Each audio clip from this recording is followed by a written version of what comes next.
Hello friends, તો સ્વાગત છે તમારું મારી ચેનલ દીપિકાસ કિચનમાં. અને આજની આપણી રેસીપી છે હોમમેડ તંદૂરી નાન, જેને આપણે થોડા હેલ્ધી વેમાં બનાવીશું.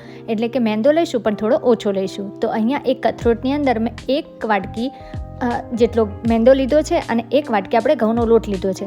હવે બાળકો છે અને થોડો બહાર જેવો ટચ આપવો એટલે આપણે અહીંયા મેં થોડો મેંદો વધારે એડ કરી લીધો છે. હવે ઉપરથી અહીંયા મેં મીઠું એડ કર્યું છે. ત્યારબાદ એમાં આપણે બેકિંગ સોડા, બેકિંગ પાવડર, 1 ચમચી જેટલી ખાંડ અને અહીંયા જો ઘરનું દહીં છે એ મેં લીધું છે. સરસ જામી ગયું છે ને. તો અહીંયા મેં 2.5 ચમચી જેટલું, મોટી ચમચી છે એટલે મેં અહીંયા 2.5 ચમચી એટલે કે અડધા કપ જેટલું દહીં લઈ લીધું છે. હવે સરસ રીતે હું પહેલાં તો મિક્સ કરતી હતી લોટને, ત્યારે મને યાદ આવ્યું કે યાર આમાં મેં તેલ તો એડ કર્યું નહીં. તો અહીંયા મેં આ જ મોટી ચમચી છે એટલે મેં 2.5 થી 3 ચમચી જેટલું તેલ એડ કરી લીધું છે અને ફરીથી લોટને આપણે સરસ રીતે મસળી લીધો છે. હવે એમાં થોડું થોડું કરી પાણી એડ કરતા જવાનું છે અને આપણે એકદમ સોફ્ટ એવો લોટ બાંધી લેવાનો છે. જરૂર પડે એમ પાણી એડ કરજો જો એકી સાથે ન કરી લેતા, અને થોડો સોફ્ટ લોટ બાંધવાનો છે. અને હા, હવે જરૂરી સૂચના, જો તમે મારો વિડીયો પહેલી વાર જુઓ છો, મારી ચેનલ ઉપર ફર્સ્ટ ટાઈમ આવ્યા છો, તો પ્લીઝ મારી ચેનલને સબસ્ક્રાઈબ કરો અને નવા વિડીયોના નોટિફિકેશન માટે બેલ આઇકન જરૂરથી પ્રેસ કરો. તો આપણો અહીંયા લોટ એકદમ બંધાઈ અને રેડી થઈ ગયો છે. તો જો જેમ આપણે રોટલીનો લોટ બાંધીએ છીએ બસ એવી રીતેના જ લોટ બાંધી લેવાનો છે. હવે આપણે એને ઢાંકી 1 કલાકથી 1.5 કલાક માટે રેસ્ટ આપી દઈશું. હવે અહીંયા 1 થી 1.5 કલાક બાદ મેં લોટ લઈ લીધો છે નાનનો.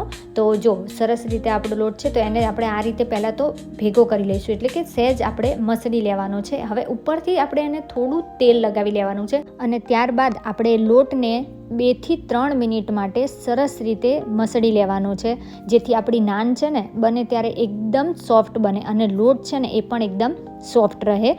તો આપણે 2 થી 3 મિનિટ માટે અથવા તો 3 થી 4 મિનિટ માટે તમે એને મસળી ચોક્કસથી લેજો.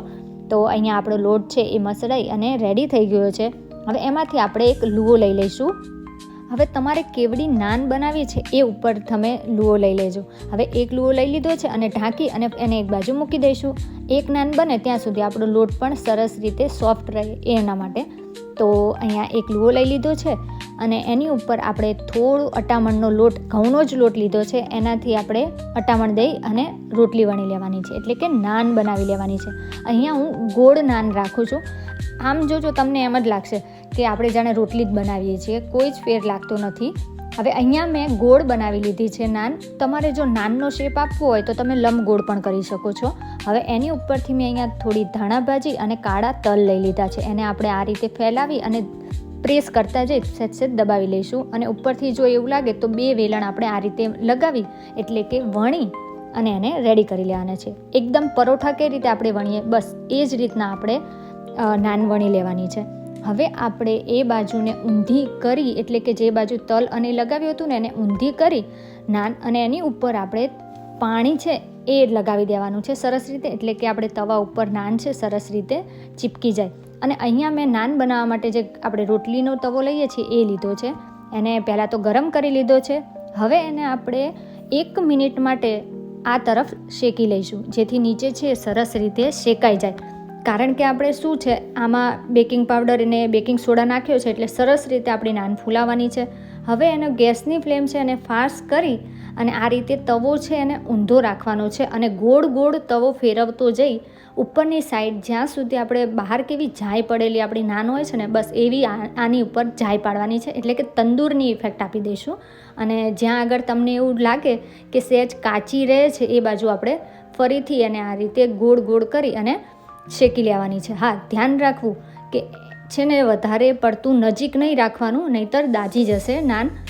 હવે આ રીતે આપણે ગોળ ફેરવી અને શેકી લીધી છે. હવે સરસ આપણી તંદૂરી નાન છે એ રેડી થઈ ગઈ છે. જો તંદૂરની પણ જરૂર ન પડી ને, ઘરના જ લોઢીની ઉપર આપણી સરસ નાન રેડી થઈ ગઈ. હવે તવીથાની મદદથી એને આપણે ઉખાડી લેવાની છે. હવે એને આપણે લઈ લઈએ એક બાજુ.